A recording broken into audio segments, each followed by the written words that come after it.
Hi guys! I-share ko lang sa inyo yung experience ko nung nag-turn on ako ng professional mode ko. Nung una, nagtataka ako dun sa mga friends ko kung bakit yung profile nila ay may mga numbers ng mga followers. So, bakit sila may ganun?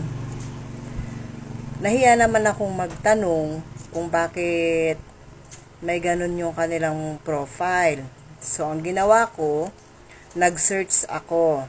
So, nakapanood ako ng isang tutorial kung paano kung paano magkakaroon ng ganun.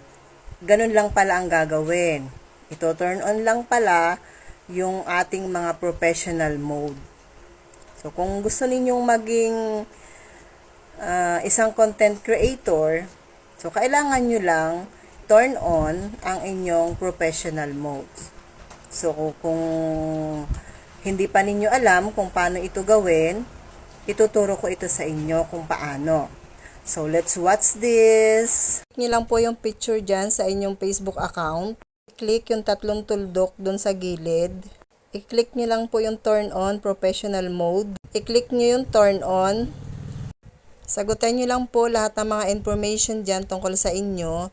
Pagkatapos nyo pong sagutan, balik na po kayo dito sa inyong profile at meron na po kayong dashboard. Ayan guys, may dashboard na kayo. Mag-isip na kayo ng inyong mga talent na kaya ninyong gawin para maging isang content creator. So, good luck! Thank you for watching. Please follow and share. Bye-bye!